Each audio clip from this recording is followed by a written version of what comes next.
Hey there, Aubrey. How's everything?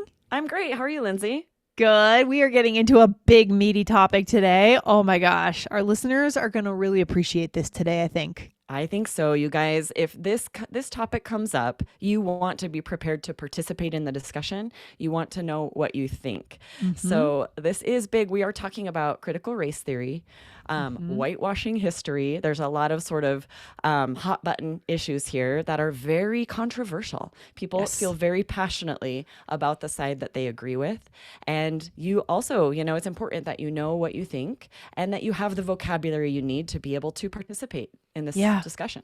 exactly. And, guys, this is the key to fluency, right? This is having real conversations. We don't want to always be having conversations out of our textbooks, right? This is the real stuff where we have to talk to people, understand what people are thinking, and really understand. Okay. So where do we start today, Well, Aubrey? I first want How to do we just, even approach I this? know, right?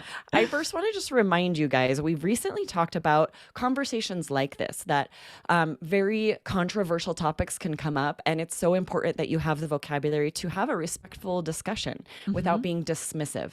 So definitely check out that episode if you missed it. It was 1886, four phrases to avoid being dismissive in English. And Love it. this, you guys, is a prime example. This is the type of conversation where you might feel so passionately about one side or the other that you almost feel justified in saying, like, you're crazy, or something that's very dismissive to someone on the other side. So you need Mm-hmm. that vocabulary to have this conversation without doing that. Okay, so where do we start? How do we, I mean, we have a lot of recommendations of places our listeners could go to get up Mhm. to speed on this concept. I mean, where could they go, Aubrey? Yeah. So, first of all, we want to just kind of talk about what is critical race theory. Mm-hmm. You can go to an article in edweek.org that is called What is Critical Race Theory and Why is it Under Attack? Mm-hmm. And this, it's just a way of understanding how American racism shapes public policy and has Mm-hmm. shaped public policy. So, Yeah. you may have heard the term systemic racism. Yeah. Those who believe that critical race theory should be taught in schools believe that systemic racism exists and Mm-hmm. needs to be changed. Okay. But not everyone believes that, right, Lindsay? And what does the other side believe? Right. Like what are the two sides here? Like Yes. what's going on? What are we This is debating? vital. So we have Yeah. two pretty clear sides in the United States. I would really love to know what it's like in your culture, guys. This is on Yes. YouTube. Please come back and leave us a comment. Let us know if this discussion is happening where you live, what you Mm-hmm. think, what the two sides are, if it's the same, different. I would really like to know. Me In the too. United States, the two sides are the political right. Most people who are right wing conservative Republican Mm-hmm. deny systemic racism, right? They Mm-hmm. often don't believe that systemic racism is a problem, Mm-hmm. and they agree that the history books should stay the same as they have been. Whereas And the how political have left, yes, Mhm. okay, go So just a ahead. follow-up question here for our listeners. How have they been in the past, the books? What have they been featuring? What are we missing in the books? Right. So this also depends on who you talk to, right? The political right would just say, just accurate history, just the way it is. Whereas the political left would disagree and would say that history has been whitewashed in the United States, Okay. that we aren't portraying accurately what exactly happened during slavery, when exactly it started, the prominence, the relevance, the impact of slavery and white people's actions, will say that Mm-hmm. potentially history is minimizing or misrepresenting Mm. non-white people. Okay. So there's definitely history books are very full of white American heroes, we'll say, and maybe Yes. minimal of heroes from other Okay. races and nationalities. And what? Okay. So tell us about the political left. Like what? What? Yes. What is their perspective? Yeah, so most liberals, people of the political left, liberal or Democrats, there it is, believe that critical race theory should be taught in schools, that children Mm-hmm. should learn that in the past history has been whitewashed, that Mm-hmm. it needs to be as accurate as possible, no matter how painful that is, that Right. we all need to be informed and aware so that it can inform how we act now and how we speak now. And it's very tricky because it is controversial, because people believe so strongly one or the other, and they're really at odds. They're really opposing viewpoints that it's hard to say, I see where you're coming from, but this. It's difficult. You kind of want to say, I don't see where you're coming from. I Right. disagree so vehemently. Right. It's so hard. I mean, those phrases we taught you guys in the last episode, they're great unless, your emotions are really hooked in. And then it is really hard, like you said, Aubrey, to give the person any concession whatsoever. Yeah. And we did teach one or two where you can, if you really fully disagree, you certainly don't have to say you disagree, you agree. Sure. You can just say, something like, interesting. Have you considered this viewpoint, right? There Right. are respectful ways to share because I've been in the situation where someone will start talking about critical race theory and whether it should be taught in schools. And this is a topic that I have a difficult time just sitting by and listening without saying anything, because my silence is agreement in a way. Yes. And I don't like that. So I Right, have to have right. the vocabulary to be respectful when I share my opposing opinion. And it's also really prominent for you because you have kids in school, right? You're really Yes. close to this. This matters for you, what your kids learn. It's important And that's the other to you. tricky thing here, because even a lot of people who do believe systemic racism is an issue, they would like to personally be the ones teaching that to their children rather than teachers, rather than a curriculum. So even those who do, believe this is a problem, often they would still want to keep it out of schools. So that's another debate of like, Interesting. So okay, that's another should it be taught in side. schools, right? That's kind of a third. Yeah, interesting. So it should be up to the parents, those people think, to teach that.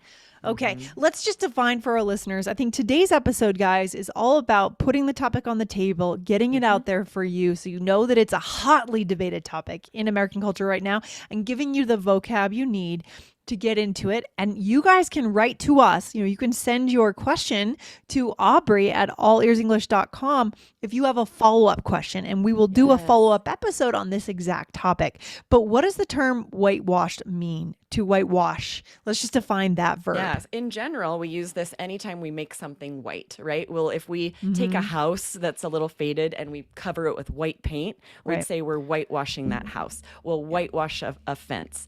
And so now we've taken that term to use as a verb to talk about anything that is being made more white in any way. And we talk about it for history. If you're glorifying white people in history, you would say you are whitewashing history. This is Got very it. controversial. A lot of people do not believe that's a thing. They don't Yeah. believe that happens. Others feel very strongly that it does happen. Yeah. And typically within the geography of the US, guys, and I'm sure this is true in your countries too, you tend to see a more liberal school system, a more democratic leaning school system in the cities. So New York City, probably Los Angeles, San Francisco, these will probably generally be teaching critical race theory, right, Aubrey?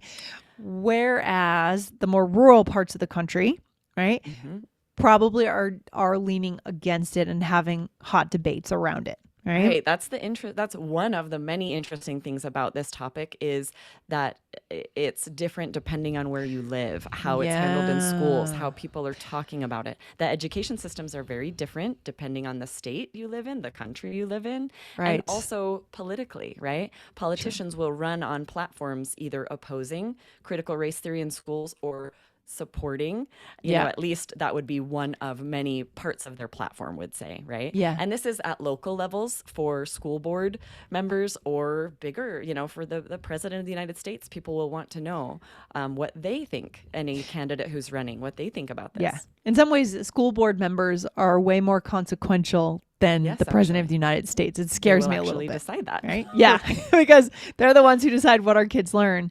But it's self-perpetuating too, right? So if you live in a small, very white town, your school may not be teaching this, and so you're not learning how. Well, in my opinion, that it's an important thing to learn, right? That racism Right. is everywhere, is systemic, and that just perpetuates. Yes. what So you've just to been share for experiencing. me personally, I grew up in Idaho in a very rural town.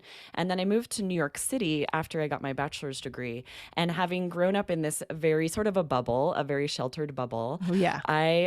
there was some culture shock when I got to New York, especially because I was teaching in the Bronx. All of my students were African American or Latino, almost all of them. I think there was one white kid in the whole school. Yeah. And so I was so excited about the diversity. But I had some stereotypes and prejudices that from how I grew up and what I had been taught Mm, that I started to realize weren't true. I had some great conversations with my students who were 10th graders that were interesting. able to very kindly and respectfully help me see that a lot of the ideals I had grown up with were inaccurate and hurtful. And it Hmm. was fascinating. And I was able to, I'm so grateful for that opportunity to change, to widen my horizons a little bit, to Oh my gosh, yes. widen my understanding of the world. Yeah.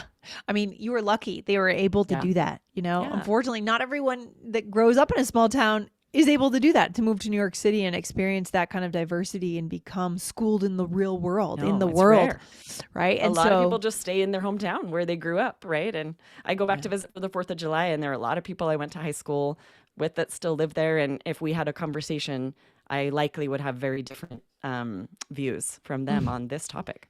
Wow. Okay, Aubrey. So, what else do our listeners need to know? We want to wrap up. Today was just really about kind of giving our listeners a broad overview of the issue. We Definitely. want you to know that it is a hot issue and you should participate, guys, in a conversation. Ask questions, right? When we're just getting to Yes. know an issue, we should be asking more questions than anything, I think. Yeah. And I think this is an interesting one where a lot of us are tempted to avoid the topic because we know Yes. how charged it is. Oh, We know it's emotional. People are very passionate. It's easier just to avoid talking about it with someone totally. that you know has an opposing viewpoint. And that's your right. If you don't like controversy, you don't like contention, so especially if you're speaking to someone that you know is not going to change their mind and might not Hmm. speak respectfully about your viewpoint, that absolutely is your right to avoid this topic. But if it is a conversation with a coworker or a friend who Hmm. is respectful and wants to hear your opinion and wants to share theirs, yeah, don't avoid this conversation.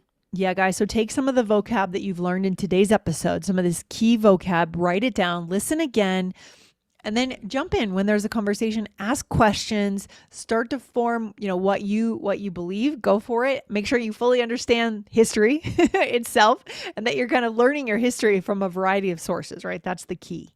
We're not just Yes. relying on one source. Definitely, right? And it comes up in media all the time. Movies, I know there's a controversy right now about the Woman King film. Hmm. Yeah. And there's Emmett Till, the movie Till is about to come out, where if you watch a film like this and don't have any of the context or the history, it might just be confusing. Whereas if you are informed about the issues, then it's eye-opening and can inspire these conversations and help you be able to be an informed part of that conversation. Love it. So, guys, get curious about this. This is so important in our country. Send your follow up questions to Aubrey at allearsenglish.com. And Aubrey, thanks for bringing this to the table today. Very Awesome. important. Thanks, Lindsay. We'll see you soon. Talk to you soon. Bye. Bye.